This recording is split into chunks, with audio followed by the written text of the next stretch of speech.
It's a grim outlook for the state's future as many state and local leaders gather on Mackinac Island for the annual policy conference. One thing top of mind for leaders there, the state's population decline. So this decline is likely to lead to a lot of conversations on how to keep people here in our state on Mackinac Island. And these are the people to discuss it and lay out the plan. Local 4's Rob Maloney joins us now live with a look at the problem and how concerning it actually is, Rob.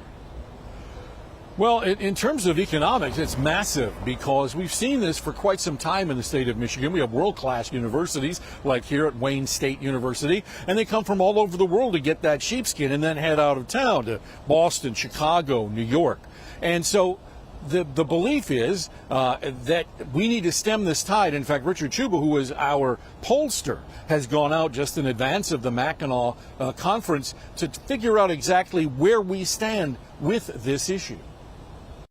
We find that residents under the age of 30, only about half of them say they're definitely going to be here in 10 years, meaning half of these younger people aren't wedded to Michigan. You know, it's interesting, they think they're going to do really well here in 10 years, but they're not wedded to staying. So we better start focusing on what they're talking about, what their needs are, if we want them to stay here. Another guy that I know well is Lou Glazer. He's from Michigan Future Inc. He's been talking about this and the problems surrounding it for quite some time. And I sat down with him yesterday to talk about precisely where we are with this problem and why it's happening.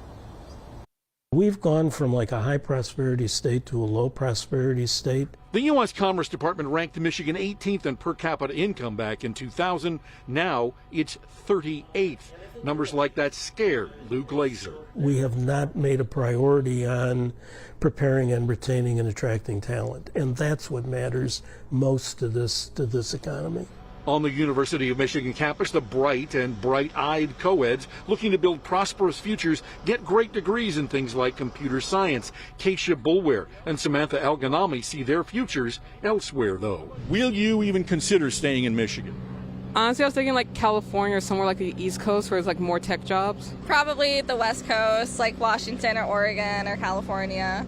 With precisely the skill set Glazer says Michigan needs, considering this simple chart showing us how manufacturing and the knowledge-driven community have flipped each other over the past century to Michigan's detriment. He adds, remember Amazon's headquarters sweepstakes that we missed out on? They said explicitly, no talent, no transit, we're not interested. And we have not learned that lesson. Tyler Davenport of Washington, D.C., studying economics and philosophy, seems willing to give Michigan that fighting chance, though. Maybe. I have family from Michigan. It's a state I love. I've spent a fair bit of time here, and I like Detroit a lot, and I'd at least consider it.